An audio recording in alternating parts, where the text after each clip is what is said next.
dari pemakaran. Terima kasih untuk selanjutnya kami baik,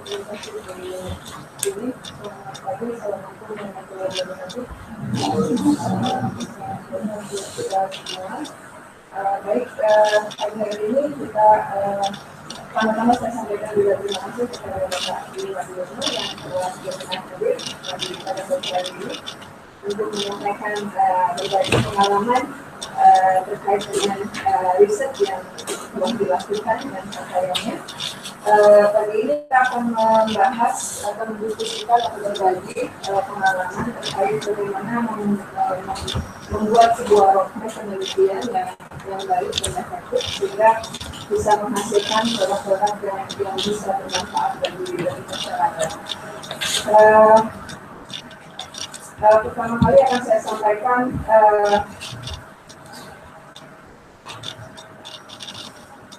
sampaikan mengenai informasi singkat dari Bapak Andiono. Mungkin sebelum menyampaikan, saya akan menyampaikan informasi dulu bahwa di Departemen Ilmu Komputer saat ini ada 3 lab.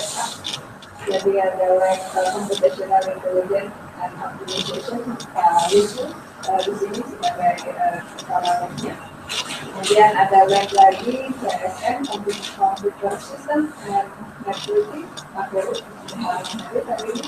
dan yang ketiga adalah lab science, yaitu secondary dan information science.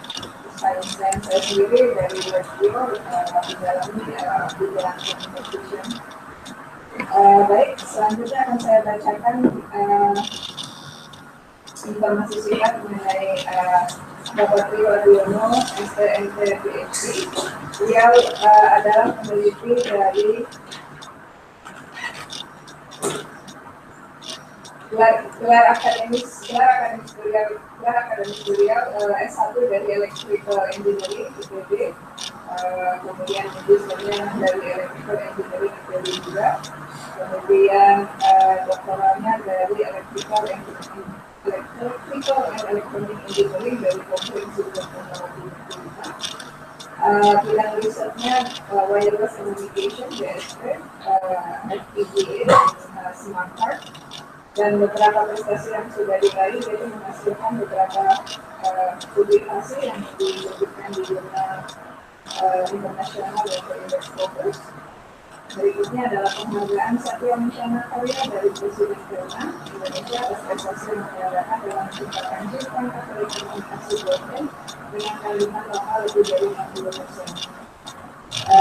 Dari hasil karya tersebut, Bapak Andiono dinilai telah berkontribusi terhadap ekonomi bangsa. Kemudian ada Kementerian Komunikasi dan Informatika Kominfo, Bapak Andiono kemudian dinobatkan sebagai seorang ilmuwan yang berlanjut dengan materi Nusantara dan berhasil mengkomersialisasikan dari hasil penelitian dia di pasar nasional dan internasional. Demikian informasi singkat mengenai informasi singkat dari Bapak Andiono. Cukup baik sekali yang mungkin nanti kita bisa mendapatkan informasi yang banyak dari apa yang sudah dilakukan selama ini.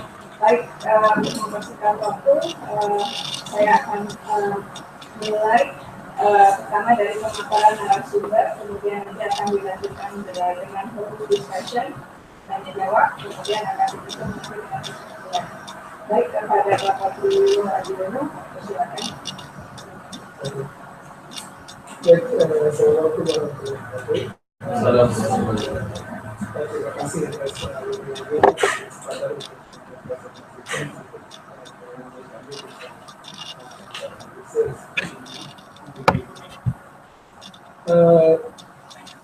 saya coba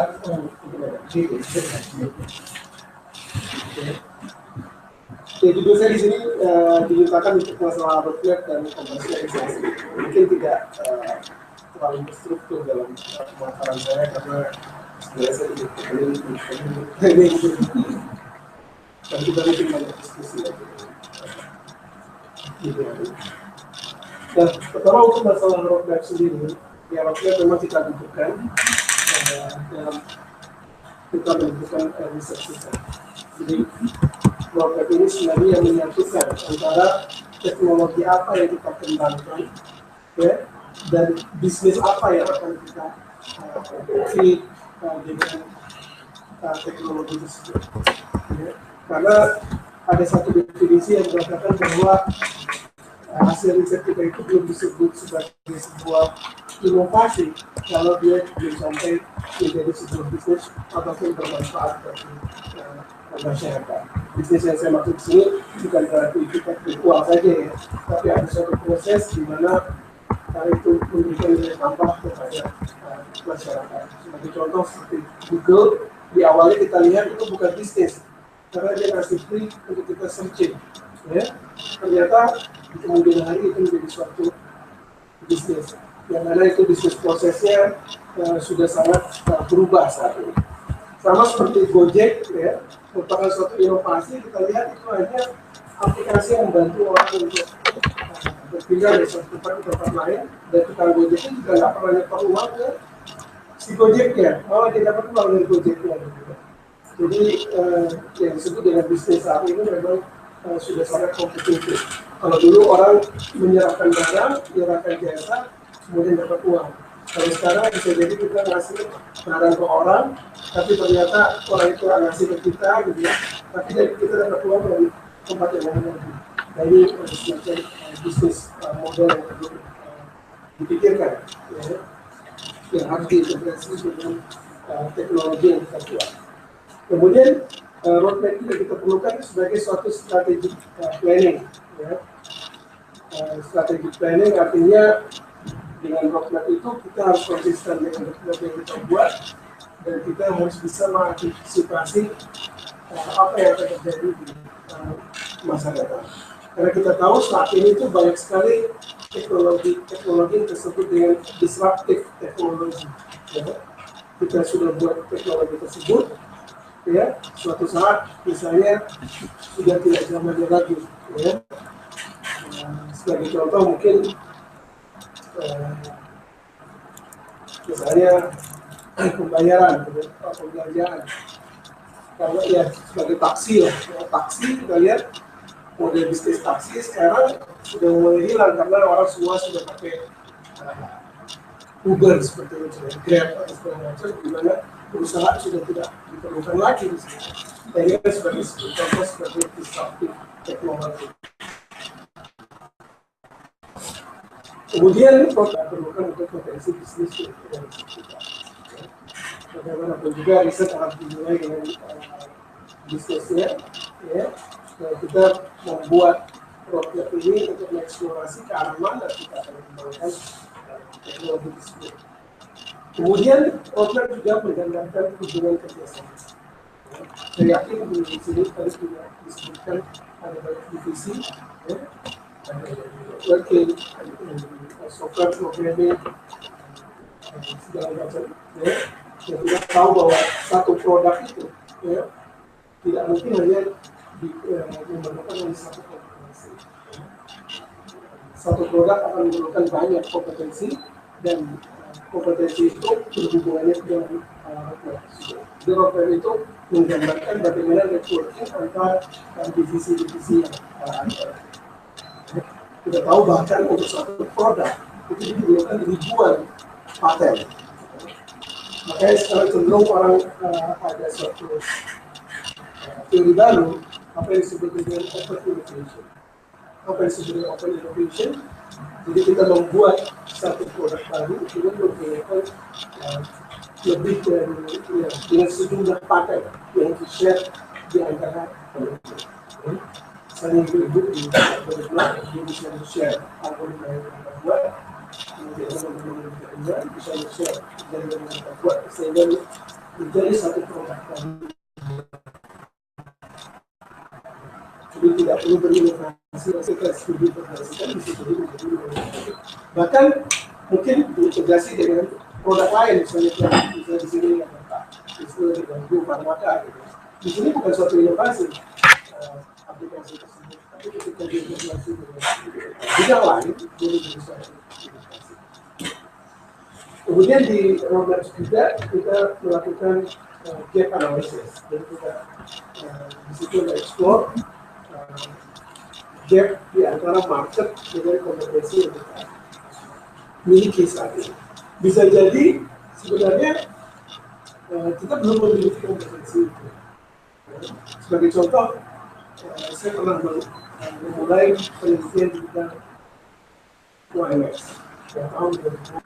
Padahal saat itu saya bukan orang komunikasi, tapi saya orang produk development. Saya tidak memiliki kompetensi itu, tapi saya alhamdulillah 7 tahun bisnis kita bisa menghasilkan produk. Ya, dengan tentunya kita menggabungkan semua kompetensi. Jadi tidak perlu kita membuat produk dengan kondisi kompetensi yang 100% kita miliki. Bisa jadi kita juga meningkatkan interaksi. Dan terakhir, produk ini menjadi referensi bagi kita dalam hal project management. Bagaimana kita mengalokasikan resources, baik itu orang, bagaimana kita melakukan risk management, dan juga dalam melakukan decision. Kita tahu bahwa sekarang semua topik research itu diminta roadmap-nya. Jadi itu bermanfaat sekali bikin satu roadmap fakultas. Nanti teman-teman yang mengajukan riset insentif yang lainnya, nanti tinggal dibuat. Jadi sekarang di sini pun dianggap roadmap sebagai suatu referensi. Ya, ini adalah contoh roadmap sudah template daripada roadmap yang ada. Jadi kalau kita membuat sebuah roadmap, biasanya kita mendapatkan skill resource yang kita ada. Ya. Misalnya kita punya kompetensi di kita punya kompetensi di networking, kita kompetensi di image processing.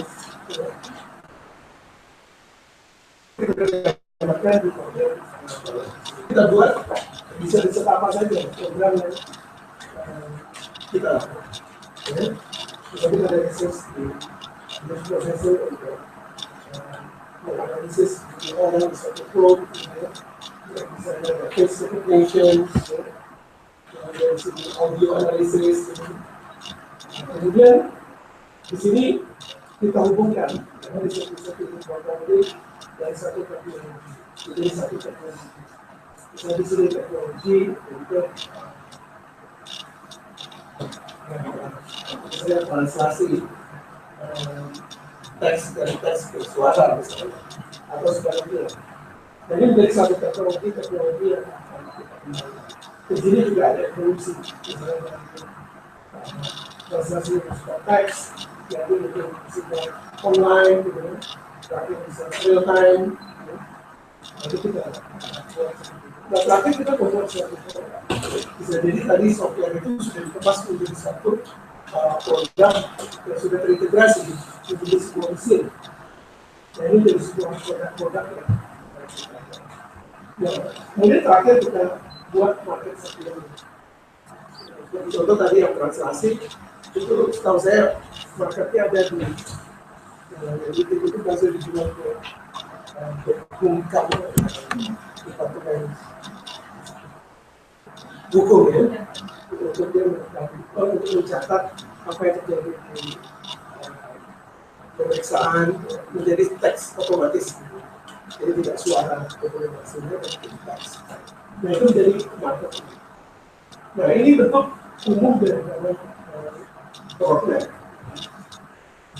Ini template. Nah kalau kita analisis daripada dimensinya sendiri, ya, roadmap itu tentu akan ada mirip kayak zaman kita di pemerintahan terhadap pelita ini. 2 tahun, 20 tahun. Ya, di sini roadmap itu kita membuat short term, ya, mungkin 1 tahun, kemudian mid term bisa 3 tahun, dan long term mungkin lebih panjang lagi.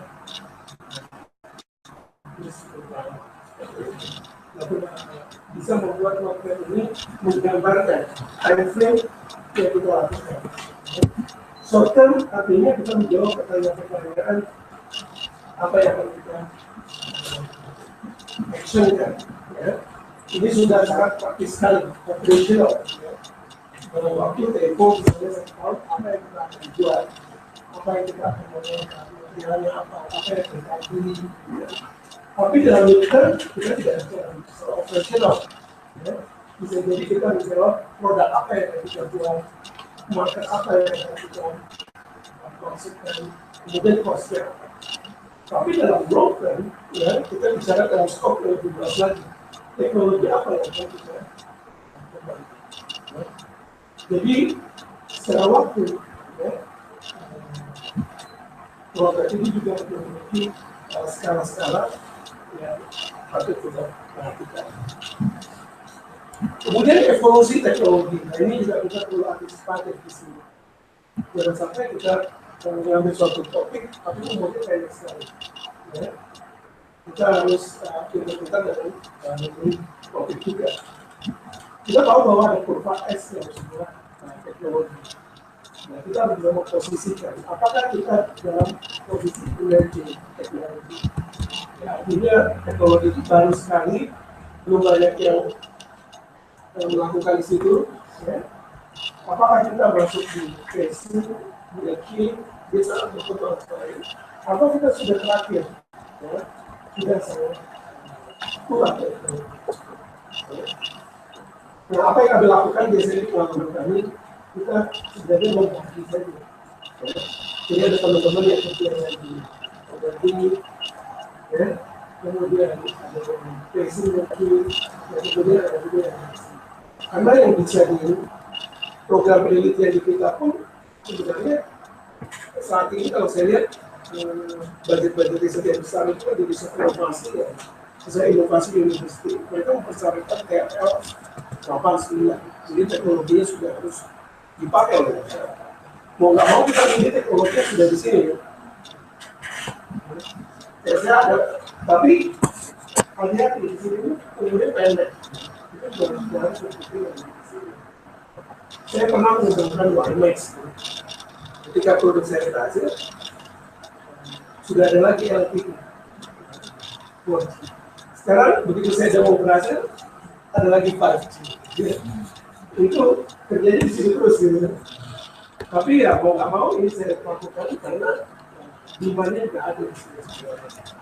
Tapi di sini saya juga melakukan. Sekarang saya ada riset apa yang disebut dengan visible light communication. Jadi komunikasi pakai cahaya. Nah, orang sekarang kan komunikasi pakai gelombang elektromagnetik. Saya sekarang sedang menggunakan pakai ini jadi sistem informasi. Jadi saya juga di situ. Jadi kita harus bisa mengidentifikasi kita di posisi mana. Sebenarnya nggak masalah di posisi manapun, tergantung dari marketnya juga. Gitu ya. Kalau kita terlalu di sini, ya, ini bisa jadi proposal kita di penelitian ataupun investor udah di reject duluan. Ya. Anda bicara sesuatu yang masih masa depan. Dan hati-hati juga di sini bisa jadi bukan itu trennya. Saya juga pernah mengalami, saya concern di situ sangat early, gitu ya. Tapi ternyata orang nggak ke sana. Itu juga bisa misdirection. Nah kami sebenarnya di sini yang visible light itu cukup menarik ketika kita masukkan ke penelitian world class professor untuk menghasilkan jurnal dalam waktu 1, waktu 2 itu mungkin lebih fokusnya ke sini. Tapi yang ada penelitian inovasi perguruan tinggi bukan sekolah universitas tapi itu yang bahan itu harus yang bisa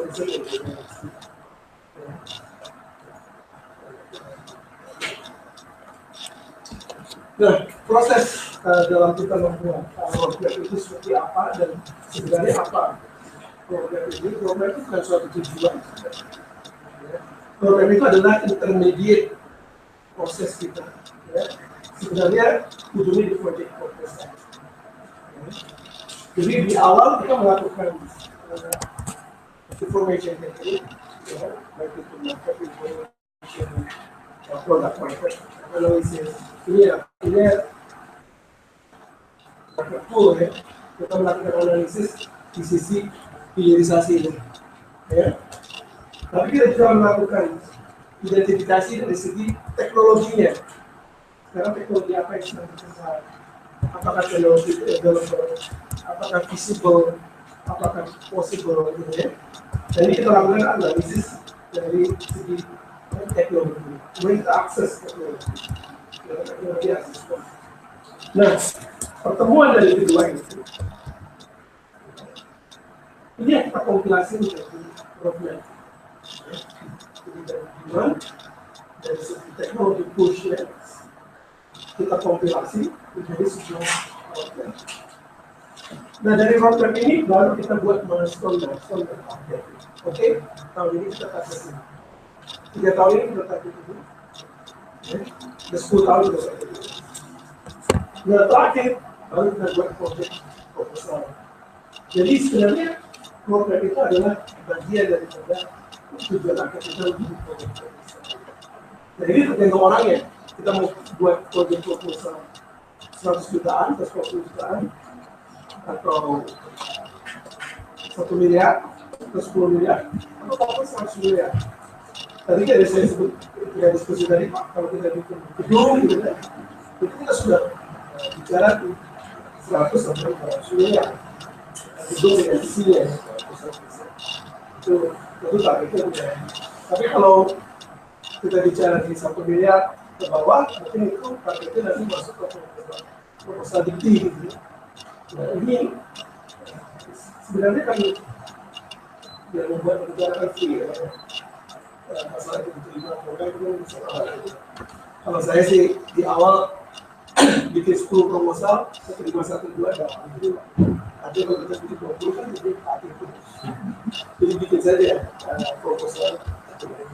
Jadi kalau bisa nanti satu roadmap di fakultas Bapak, nanti bisa create 20 proposal gitu kan.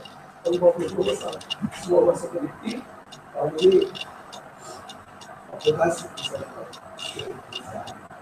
Mereka bisnis modelnya seperti itu. Ya. Cukup dengan kita sekarang ini, kami bisa mengumpulkan banyak proposal. Nah,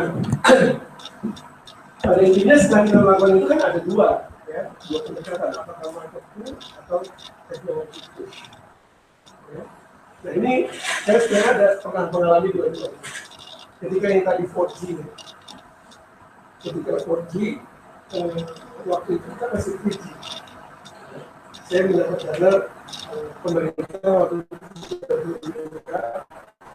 dan saya juga ke universitas, bahkan di negara saya itu ada sekitar 200 peneliti.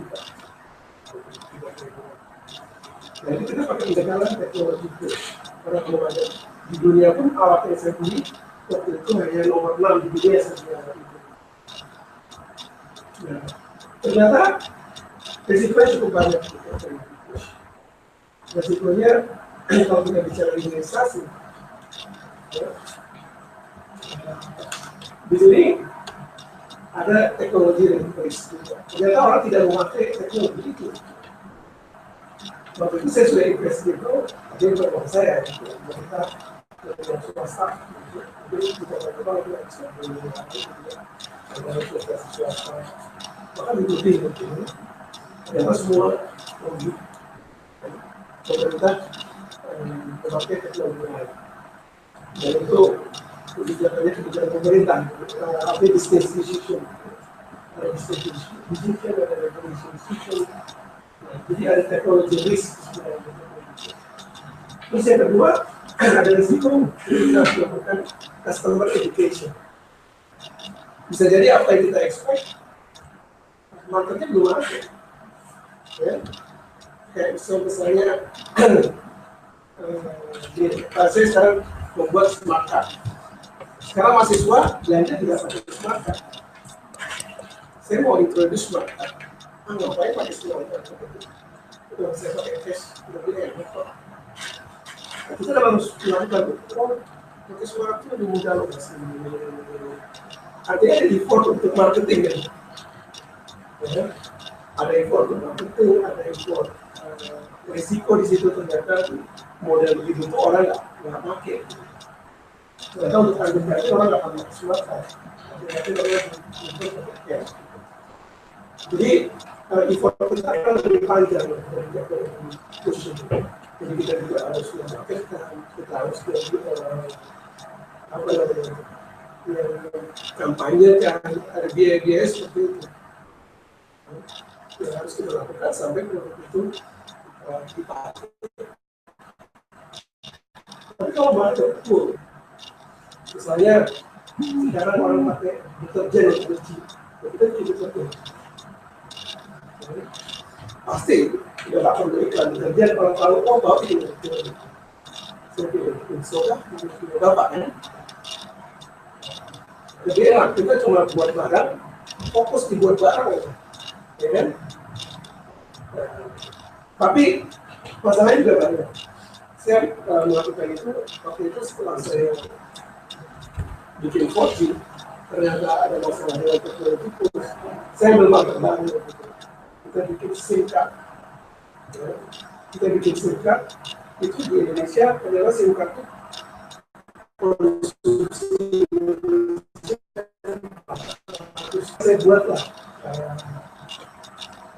chip smart card saya buat ini 400 juta dan saya jualan ke Komersial, fungsinya sama, saya jualan ke tetapi ini bukan tanpa. Ternyata di daerah-daerah yang warna kuning itu sudah kompetitif. Harga saya ternyata lebih mahal dari Cina. Harga bill of material saya aja, itu masih lebih mahal dari Cina. Sama kayak bapak bikin risol, saya yakin kalau bapak bikin risol pasti lebih mahal daripada risol sendiri. Padahal logikanya bikin sendiri kok pasti lebih murah kan? Kayak pecel aja gitu, pecel bikin di rumah pasti lebih murah daripada beli di pasar gitu. Tapi tidak seperti itu. Karena produk ini finishing aja, mulai dari material sudah dioptimisasi. Jadi kalau saya harus import dari mana misalnya lisensi, mereka melakukan basic production. Karena bidang saya elektronik, itu saya punya masalah produk-produk yang saya buat itu di mana ya ini tantangan dari yang produk bermakna. Ya. Jadi artinya mungkin Bapak juga perlu memikirkan hal-hal seperti ini. Jangan sampai ketika bisnis Bapak sudah jadi, ternyata nggak bisa dijual ke pasar. Kita sudah punya banyak produk yang masih itu sudah dalam ada 310 produk. Tapi tetap ya, artinya kalau kita punya satu segmen A dan B, pasti keduanya ada plus dan minus. Jadi tidak ini juga gitu artinya kita milih satu pasti akan benar ya juga. Pasti ada kasus-kasus tertentu yang ini lebih. Ya, kemudian ini adalah proses artinya kita nggak mungkin membuat satu roadmap sampai 10-20 tahun itu saja gitu ya. Pasti akan ada di pertengahan kita akan melakukan updating roadmap kita. Di awal kita melakukan forecasting, artinya kita mengestimasi ya, bahwa 5 tahun lagi akan terjadi, 10 tahun lagi akan terjadi. Tapi di pertengahan bisa jadi kita harus adjustment ya. Dan prosesnya pun kita tidak hanya forecasting, kita ada resource allocation, kita harus buat product planning ya. Dan di sini kita lakukan alignment akurasi. Kemudian di terakhir kita produksi program ya. Nah ini semua prosesnya harus kita lakukan terus-menerus. Nah kalau kita lihat dari purpose-nya tadi di awal saya sudah sebutkan bahwa roadmap itu sendiri fungsinya adalah untuk product planning, capability planning, strategic planning, ya, long range planning, ya, program planning, proses planning, integration planning. Jadi ini semua kegunaan daripada kementerian itu. Nah, kemudian ada kerjaan kedua, yaitu bagaimana kita membuat di dalam satu format, ya, dalam single layer, dalam grafik, ya, bar segala macam. Nah, itu bentuk yang template yang tadi saya di awal sudah tunjukkan. Jadi keseluruhan planning ini dibuat dalam satu gambar yang terbatas. Nah, gambarnya seperti apa? Ya seperti ini. Jadi mulai dari teknologi push-nya, jadi mulai dari resource kita gambarkan semua di sini. Kemudian teknologi yang kita kembangkan kita gambarkan di sini. Kemudian produk yang kita buat kita gambarkan semua di sini. Kemudian market untuk target kita gambarkan di sini. Dan semua ada keterkaitan kita gambarkan dalam sebuah grafik. Ini bentuk dari roadmap market ya. Jadi ini dalam bentuk fungsi waktu. Mulai dari yang sebelumnya, kemudian ke depannya, dan dari fokus kita. Jadi ada contoh, ya, misalnya produk yang dikembangkan, gitu ya, dari tahun ini sampai tahun 91, ya, mulai dari dicoba dari stereo, kemudian dari pager, kemudian di data, kemudian internet. Ini semua berkembang. Ya. Yang di kompetensinya di IC teknologi di bidang saya, ya. Saya yakin Bapak Ibu juga bisa. Kita juga harus menggambarkan dan hubungannya ke bisnis. Ya. Jadi tentu akan ada market analysis, ya, kemudian gap antara kemampuan kita, teknologi kita, sampai terakhir menjadi bisnis, ya, dan teknologi yang kita gunakan. Nah, ini mungkin itu pembahasan saya tentang roadmap. Nah, berikut saya masalah dalam hal lebih ke arah komersialisasi.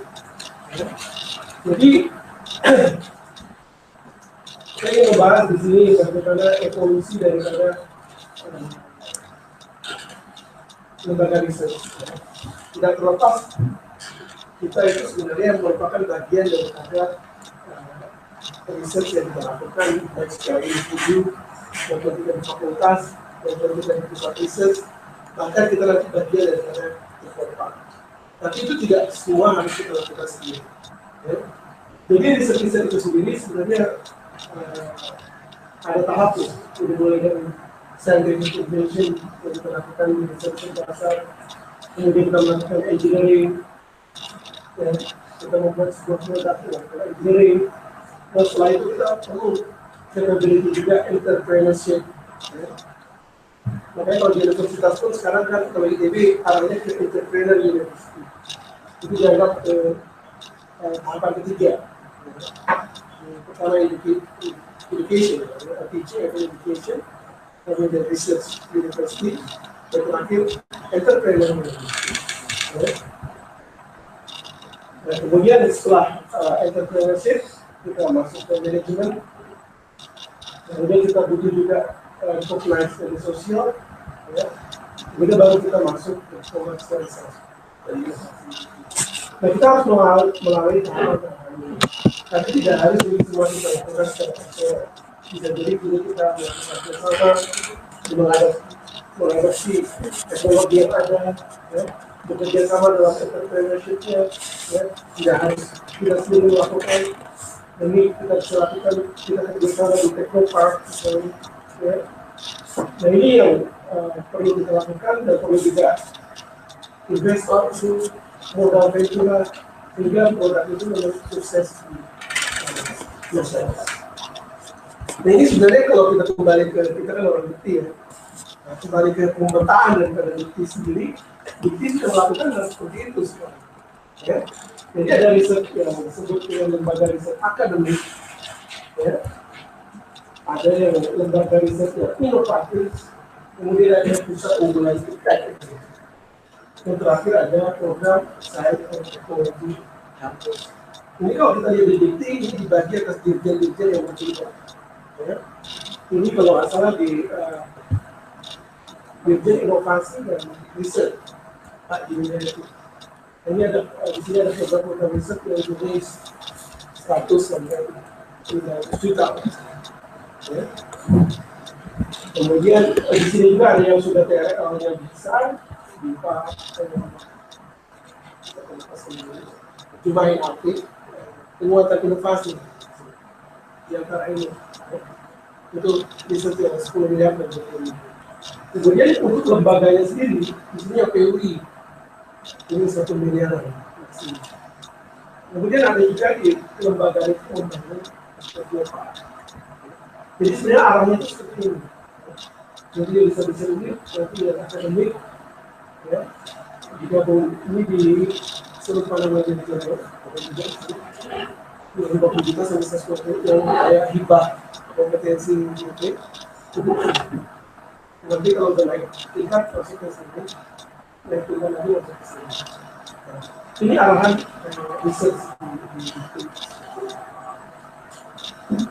Nah, sebenarnya polanya di dikti, lembaga-lembaga riset ini akan menghasilkan paten, teknologi, produk, kebijakan yang didiseminasi dari sains yang IPB sudah punya ya, dengan dinilai dari segi lembaga riset itu sendiri ada 3, yaitu akademik excellence dari jurnal, kemudian dari segi kelembagaan di sertifikasi, komersialisasi Hasil Penelitian. Kemudian produknya sendiri dinilai dari kesiapan. Ya. Ini trennya seperti ini. Jadi ini riset dasar ya, kita sebut dengan TRL atau TKT bahasa Inggrisnya. TRL 1, TRL 2, dan yang sudah diterapkan dan dicoba di sini sistem benar-benar terbukti melalui keberhasilan operasi. Dan ini yang target dari produk yang sudah dicoba lakukan.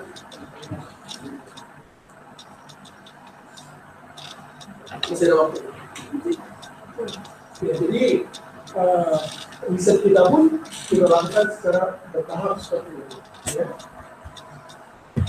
Nah, dalam aspek komersialisasi, ya, memang diperlukan entrepreneurship. Ya. Jadi, no innovation without business. Ya. Jadi, hasil-hasil kita itu kalau berarti di paper saja, ya, tanpa bisnisnya, ini bukan menjadi suatu inovasi. Jadi prinsipnya tadi disebut dengan kejujuran atau konseptual itu dapat memerlukan technical priority, ya, untuk disebutkannya sebagai satu inovasi. Dan cuma challenge ya, ini mungkin yang sulit bagi kita sebagai prosesnya. Hanya 10% ya, dari startup, jadi inovasi baru itu yang sukses di pasar. Ya. Jadi dari 10 itu cuma 1 yang bisa, itu pun udah bagus. Ya, bagaimana mengantisipasi ini? Biasanya menurut statistik sulit, dari 10 jadi 1 itu sulit. Jadi buat 100. Ya. Jadi kita perlu 100, kalau Bapak punya target 10 yang berhasil, berarti harus Bapak create 100 inovasi. Ya. Agak sulit, dari 10 jadi 9 sulit kalau berdasar prestasi. Jadi mau nggak mau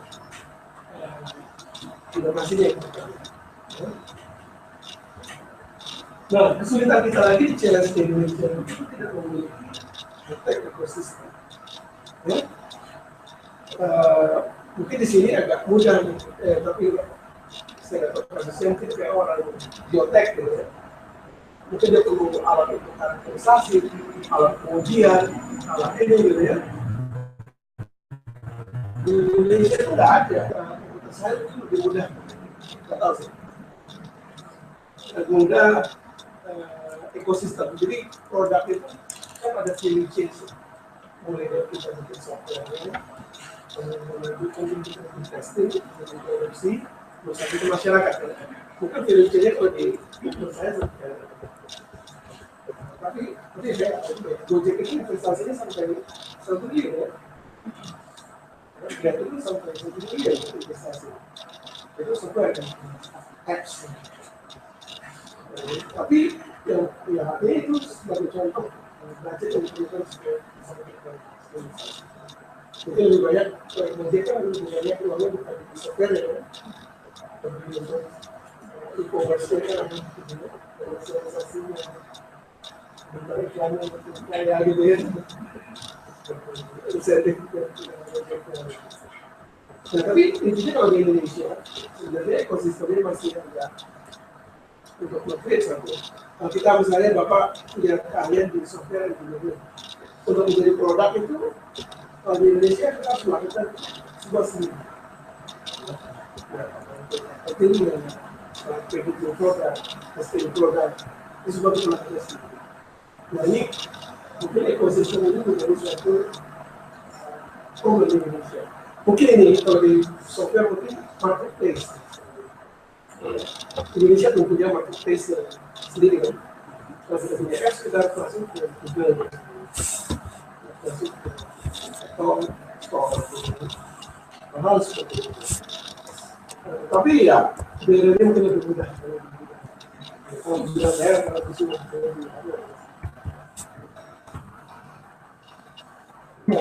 ini problem yang hadapi ketika kita melakukan komersialisasi. Ya, mungkin kalau di software Bapak juga harus komplit dengan perusahaan besar kayak SAP, gitu, IBM, gitu ya. Nah, ini juga suatu problem di software. Kemudian track record kita mungkin terlalu belum juga kita lihat gitu ya. Kemudian tapi saya rasa jauh lebih mudah untuk saya kita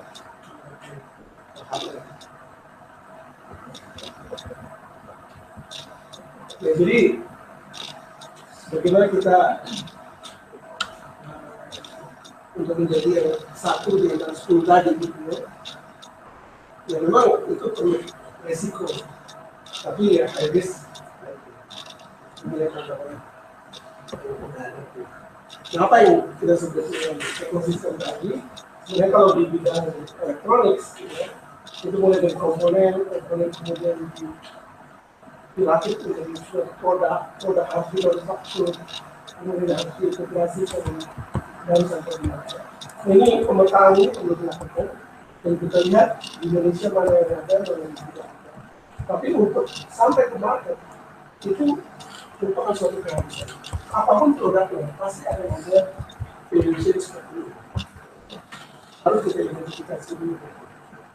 Tanpa adanya ini kita tidak benar sampai di market. Jadi we can handle everything. Kita harus bekerjasama dan nah, ini juga disalahkan oleh partner companies. Kita bekerjasama dengan perusahaan-perusahaan kemudian expert mungkin. Ini juga harus kita identifikasi. Jadi jangan semua kita kerjakan sendiri. Kemudian networking, kemudian kita harus membuat track record. Kemudian bisnis model. Nah, ini bisnis model yang kita setelah kita membuat ekosistem ya untuk komersialisasi kita perlu membuat bisnis model. Bisnis model saat ini sudah tidak konvensional. Sebenarnya Microsoft itu inovasi pertama yang dilakukan adalah bisnis model. Apa inovasi dari Microsoft? Dia bisa membuat produk dengan model di mana orang beli sesuatu produk, orang hanya beli bisa untuk mengeksklusi produk itu menjadi dia. Karena saya kasih buyer itu, dan buyer itu tidak milik bapak, tetap koleksi terus, dia bisa jualan. Benar? Nah itu inovasi pertama dia seperti itu. Itu biasanya dulu sebelumnya buat produk kita jual ke orang itu gitu. Kayak kita jual punya mangga kita jual ke orang Tapi kan Microsoft ya, model bisnisnya lisensi. Sebenarnya lisensi itu kok ada. Nah, terus dia berinovasi lagi. Kalau gitu semua orang udah punya, habis. Dia berinovasi ya, dia rilis 8, rilis 9, dan dia buat rilis-rilisnya. Nah, itu juga inovasi sebenarnya di dalam produk software. Ya. Nah, sekarang ada lagi inovasi baru di bisnis model. Orang nggak perlu beli software. Ya. Taruh di cloud. Ya kan? Ya, kayak Adobe itu kan kayak $100, Bapak bisa pakai Adobe 1 tahun semua jenis Adobe. Jadi begitu Adobe. Jadi bisnis model yang baik. Dengan ada teknologi itu, nah ini merupakan suatu hal yang penting juga. Software ya, bisnis model yang harus kita buat. Dan bahkan sekarang nilainya itu sekarang dihitung kayak perusahaan kayak Gojek, WhatsApp kan nggak ada revenue. WhatsApp itu belum ada revenue sekarang. Dia masih dalam stage user gathering. Company itu dihitung dari jumlah user. Sekarang di satu user dihitung harga company itu $1. Jadi kalau ada 100 juta tapi di Indonesia yang pakai WhatsApp, itu di Indonesia saja bertambah dia 100 juta dolar dari 1 triliun. Tapi nanti digabung dengan China, digabung dengan Rusia, jadi bisa jadi Bapak Ibu buat apa aja gitu, buat game yang penting usernya banyak gitu, itu dihargai dari jumlah user. Nah, ini bisnis model seperti ini berinovasi yang tidak terkait sama sekali dengan apa yang di-develop. Yang kita develop adalah WhatsApp gimana gambar, tapi bisnis modelnya nggak berhubungan dengan itu. Jadi,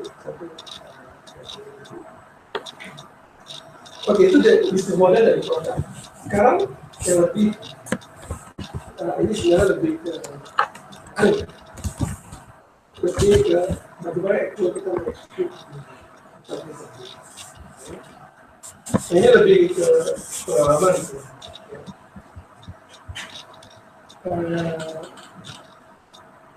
Ya, bagaimana kita membuat research di university, di pusat research. Yang bagaimanapun juga, kalau kita ingin menjadikan suatu produk yang kompetitif, dari pengalaman kami kita harus melakukan pertama membuat sistem. Kita nggak akan bisa kompetisi dengan industri kalau kita sendiri tidak melakukan itu mirip dengan cara kerja industri sendiri. Ya. Sebagai contoh, kalau kita bisa riset, ya kita harus buat ada divisi marketing, ada divisi R&D, ada divisi engineering, ada divisi testing, itu kita harus. Kemudian dari sistem orang juga resource manajemennya, orang itu riset ya harus riset, artinya fix gitu ya, ada salary, ada insentif, itu juga harus kita lakukan. Saya lihat permasalahan umum di universitas kita, kemarin kita lihat ada dia PhD dalam tempat, tidak kampus, disuruh riset, jadi cuma 1,5 juta lagi yang bisa dihasilkan juga tidak. Jadi pasti dia akan fokus ke lain. Jadi mau nggak mau, memang kita harus create suatu bisnis sistem di kampus itu juga. Mencari sistem yang sudah jelas. Kalau kita nggak mampu misalnya, ya kita kan punya kerja, kita harus cuma tidak, tapi mereka kerja fokus gitu ya, kita tidak masalah. Ya perlu kita dari sekolah, harus bisa. Jadi kita harus bikin juga ada industri ini yang banyak. Kita nggak bisa mengandalkan nggak ada government hasil. Ya, saya rasa kita harus berpikir misalnya riset bagian kita masuk ke kompetitif riset dari baru atau kita dari industrial profesor. Jadi di MIT kan melakukan hal yang sama. Mereka kalau sudah punya dana, mereka bisa melakukan misalnya, oh saya ada riset televisi generasi pertama. Ya. Silakan yang funding dari Sony, dari LG, dari dididik di situ. Silakan mereka funding. Nah, benefit yang diberikan kalau mengeluarkan patennya adalah milik perusahaan sendiri. Nah, dia nggak akan menguntung dari produk yang dijual. Tapi memang bisnisnya itu. Nah, saya suka MIT, di Andiono juga bersama yang seluruh itu. Mereka sebenarnya seperti itu. Jadi riset as a business model. Jadi sebenarnya bisa dilakukan dan itu halal buat kita itu. Apa? Buat riset as a business. Apa melakukan riset, hasil riset sama aja. Buat tapi konflik bapak adalah gajinya dari riset itu. Kadang-kadang kita nggak clear sih. Intinya si reviewer riset bilang, kamu jangan untung dari riset. Tapi di luar negeri riset itu bisa bisnis. Saya punya 10 researcher, silakan dipakai oleh PT Selasa misalnya. Anda berarti dengan profesional. Sebenarnya model-model ini di Indonesia masih belum umum. Sebenarnya saya selalu menawarkan ini seperti ini. Misalnya PT apa itu, kamu nggak usah riset. Risetnya kamu saya aja. Daripada kamu gaji researcher, tidak jelas. Jadi kamu gaji orang saya melakukan riset, hasilnya kamu. Bisnis. Dan ini nggak umum di Indonesia. Ya. Di Indonesia itu ini one stop shop yang risetnya pakai uang itu, tapi jualan juga gitu kan. Ini akan beruntung. Ya ini sebenarnya di dunia luar pun ini suatu hal yang umum. Ya, kita tahu kayak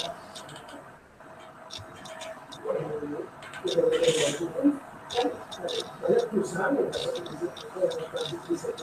dari proyek defense, government dia hidup dari proyek itu. Sebenarnya nggak sampai dari proyek itu. Ya seperti saya profesional itu. Ini ahal juga. Training bagi tidak bisa income. Nah ini yang tadi sebutkan kita di roadmap perlu membuat big topics and high impact. Topik apa yang bisa disebut? Misalnya artificial intelligence, deep learning, yang hot itu ada topik besar. Misalnya jadi membuat deep learning ini Elon Musk bisa jadi itu topik besar. Bisa dapat banyak. Nah, yang challenge dari kita tentu human resource ya. Tapi sebenarnya kita di kampus ini kan namanya resource itu sebenarnya aset. Coba kita hire mereka, maintain mereka. Nah, ini yang perlu kita urus. Kalau student saja kan di Indonesia itu tidak. Untuknya banyak kok di Jepang itu full commitment. Ini kalau di Indonesia di pengalaman saya akan percaya student secara langsung untuk project. Tapi saya bayar. Jadi dari riset saya bayar mereka setelah ini saya bayar. Ataupun orang yang kita sakit kita bayar. Itu nah ini ya start company mungkin sini kita bisa approach start company menjual. Oh ini start company ini kalau kita punya ini pengalaman sebenarnya. Bagaimana kita bisa memimpin orang? Sebenarnya kita fokus kita nggak banyak. Mereka mau kita minta 5 tahun, 6 tahun, kita bisa setelah bertahun. Salah satunya adalah bersama. Jadi mereka di-expose bersama. Jadi kita bantu. Dengan situ mereka punya tanggung pas. Oke, saya digaji murah, tapi perusahaan ini sukses, dia akan jadi miliar. Nah, ini kan dream seperti itu biasanya kita bisa bertanya orang yang lebih. Jadi biasa dilakukan juga di pusat-pusat. Nah, ini ada juga what can we help the audience? Ya, ini sesuatu yang kita perlu pahami juga di universitas. Ya. Orang kita itu student masuk paling 2 tahun keluar kan. Nah, bagaimana kita memanage program kita tadi? Saya nggak masalah 2 tahun sudah.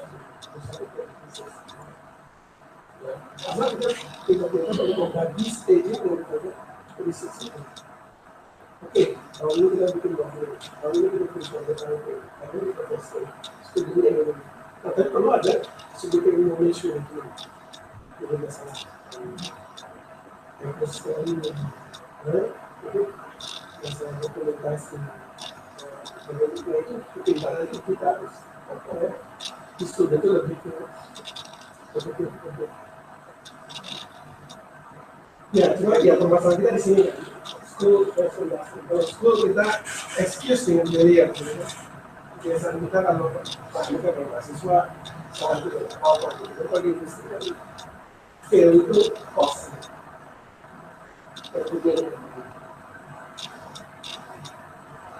Jadi bentuk-bentuk komersialisasi yang bisa kita lakukan di model bisnis kita. Jadi tidak selamanya kita harus jualan. Ya. Misalnya karena kita udah sukses nih bikin barang, bagaimana kita komersialisasi tadi? Ya. Jadi dia bisa melakukan startup mereka, ya, jadi membuat perusahaan dan tidak harus kita bisa masuk ke kita untuk mendistribusi produk. Atau bagian daripada kita, misalnya divisi apa, bisa keluar dengan unit bisnis itu. Terus kemudian bisa juga kita lakukan teknologi lisensi. Jadi ada perusahaan yang sudah established, kita lisensi kan. Yang lain ada outsourcing. Outsourcing ini bisnis yang trading gitu. Saya sebenarnya yang pasti untung ini, jadi artinya yang tadi. Jadi perusahaan itu perlu R&D, kita nggak. Ya, sekarang saya ada perusahaan yang bikin, ya saya ada di Paris itu mendeteksi customer behavior di supermarket. Jadi untuk mendeteksi produk online kayak itu produk online itu bisa jadi big business. Saya yakin kalau kita bisa buat, tapi yang anehnya perusahaan luar pasti yang hanya itu ya. Dan ini jangan kita ya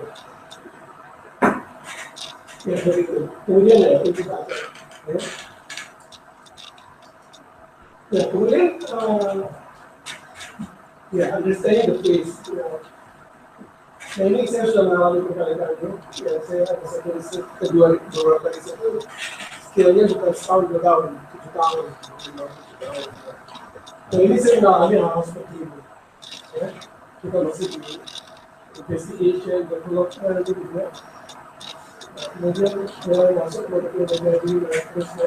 Kemudian kita harus ada investor, kemudian inkubasi, masuk akselerasi. Ya. Suatu saat dia akan mau mati gitu. Sebetulnya udah jadi gitu. Wah, dari suatu dari sukses. Nah, ini fase-fase yang tidak antisipasi. Kayaknya waktunya sudah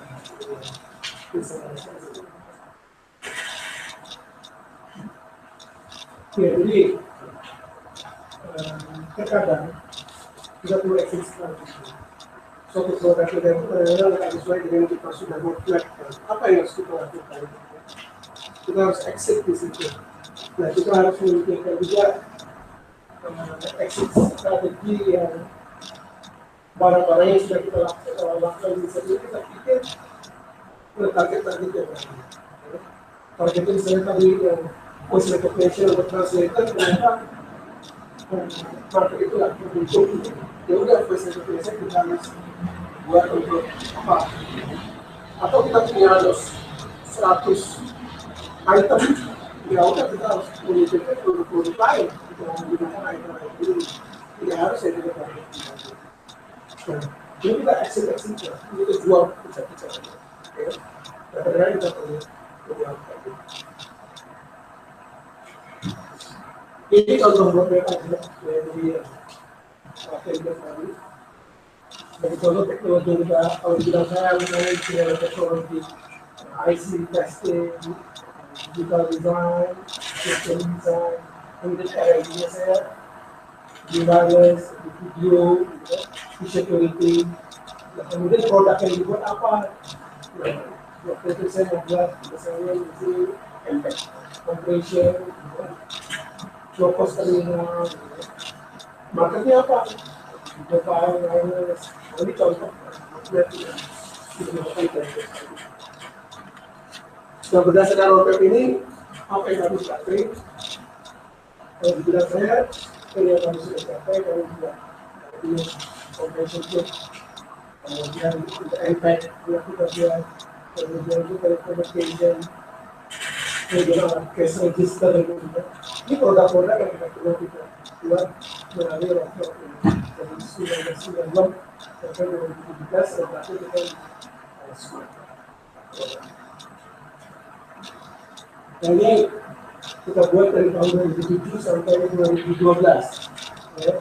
Ini kita buat yang 4G wireless, PlayStation, produk akses point. Nah, ini kita benar-benar ekosistem nggak ada, kita buat dari scratch. Mulai dari teori komunikasi, ya, kita buat chipnya, kita buat PCB-nya, kita buat antenanya, kita buat packaging-nya, itu pelatihan semua. Itu habis kita. Dari 3 bulan nah, itu juga melakukan testing semacam nah, ini kita buat mulai dari teori sampai video streaming seperti ini perangkatnya tadi kita testing sampai video bisa kita buat 7 tahun, tapi waktu sudah 7 tahun mereka juga publikasi meskipun kita salah satu yang pertama di Indonesia videonya apa yang kita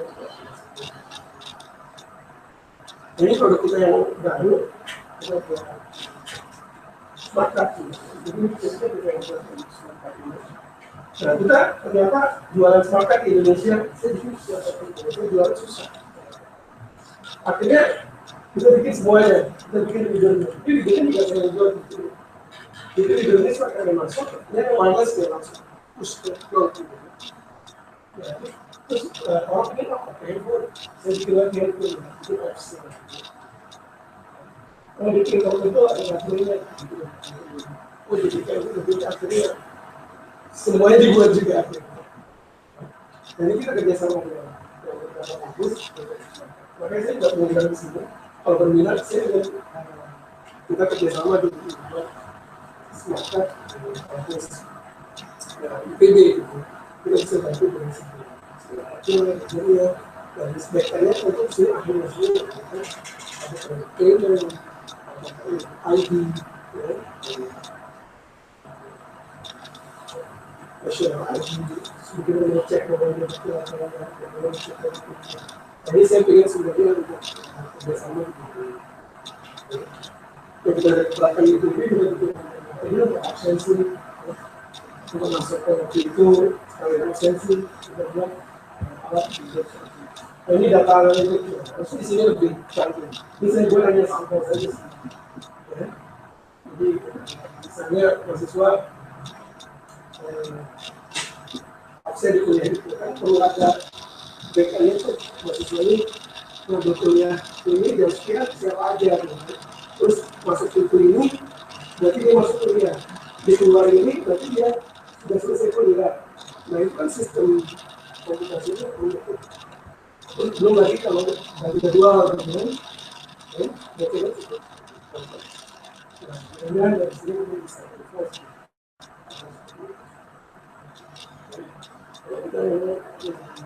lebih ke hardware sih. Ini kita buat sendiri semua. Dan kita buat juga yang untuk payment systemnya, ya, kayak top-up, untuk accounting, untuk payment machine seperti itu. Ya, itu yang pernah di Jepang kan, itu yang menu apa itu bayar pakai kartu terus keluar ke situ ya. Dan itu bisa diterapkan gitu. Ya, artinya kalau nanti di sini sukses, kan bisa dikopi ke universitas. Ada 4.000 universitas di Indonesia. Jualan ke 4.000 belum nanti jualan ke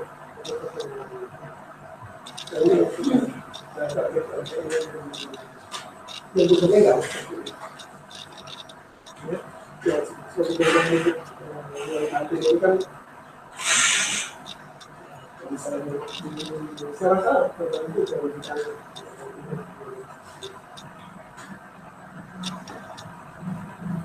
Ini yang 4G yang kita buat oleh warga sendiri. Ini yang saya sebutkan tadi nanti kita untuk ingin data melalui cahaya. Nah, ini mungkin kita contoh. Ini yang frontier berarti. Jadi ini lampu ini sebenarnya dia datang di sini. Yang sudah digoyang-goyang dia tetap jadi tidak ada cahaya. Jadi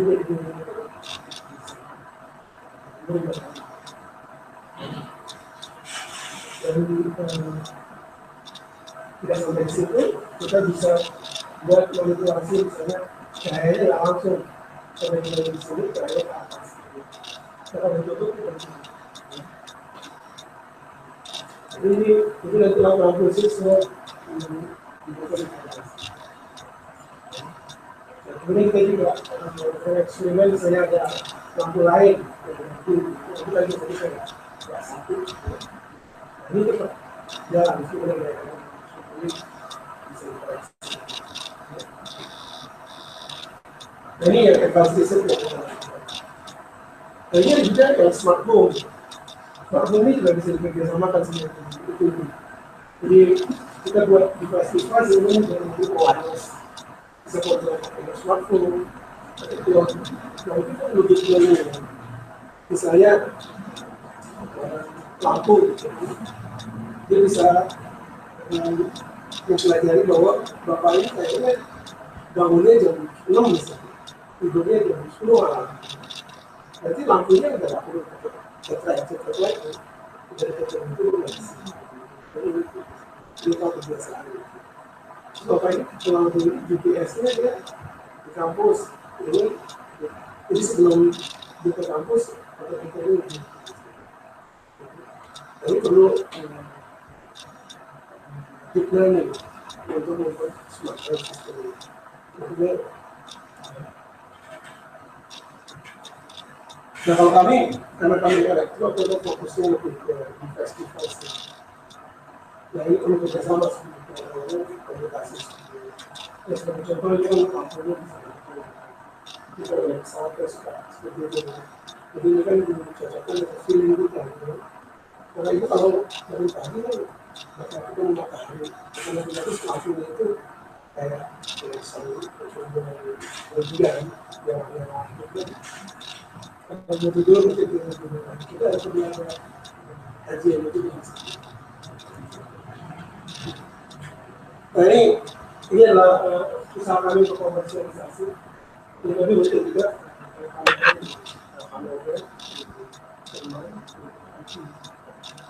ini kita juga semacam IT di baik.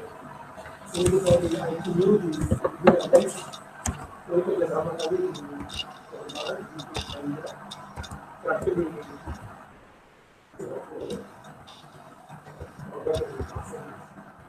Ini usaha-usaha kami untuk komersialisasi. Kemudian juga konsorsium dari yang smart home itu juga dilakukan di universitas. Itu menggunakan software.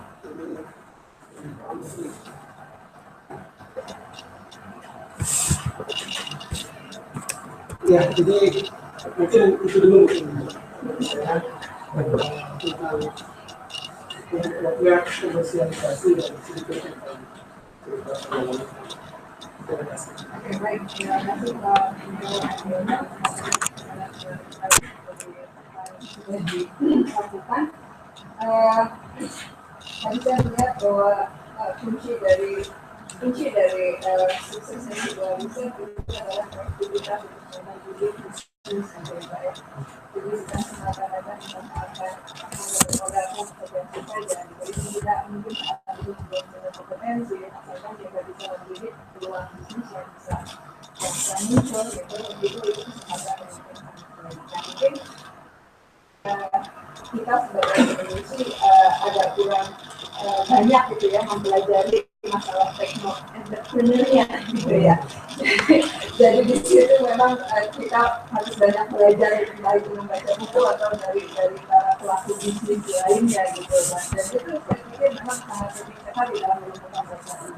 Jadi tadi saya sebutkan ada tiga, ada market tool, kemudian ada teknologi tool, kemudian juga ada target bisnis. Oke, baik. Untuk sesi berikutnya saya buka tanya jawab dari forum. Silakan untuk sesi pertama. Dari mana Pak Wali sampaikan? Terima kasih. Saya nanti dari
Jadi untuk masalah melibatkan ini memang nggak mudah juga. Jadi saya rasa supaya semua bisa ini memang kita nggak pakai global. Jadi di level ini konsep yang besarnya itu agak lebih luas dan high impact. Jadi sebenarnya kan makin inovasi, itu impactnya makin besar. Skalanya itu makin besar.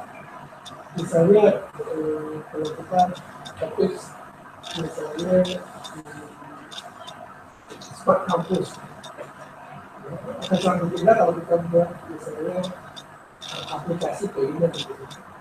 Aplikasi payment mungkin akan konflik, akan banyak, dan integrasi akan sulit. Dan begitu juga sebutnya smart campus, itu integrasi akan menjadi lebih mudah mengintegrasikan teman-teman yang ada.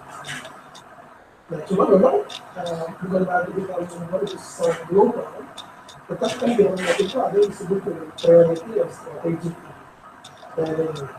Jadi artinya kita buat dia seglobal mungkin tujuan awalnya selain mengadopsi teman-teman, jadi juga menimbulkan high impact. Dan Bapak bicara payment itu oleh bukti tidak akan dipanggil gitu ya. Dan bilang seperti kampus, tapi kasih kami 10 miliar. Jadi itu sebenarnya teknik yang disampaikan rumusan. Tapi nanti dari sebuah kampus itu tinggal dibuat jalur strategik saja. Oh ternyata saya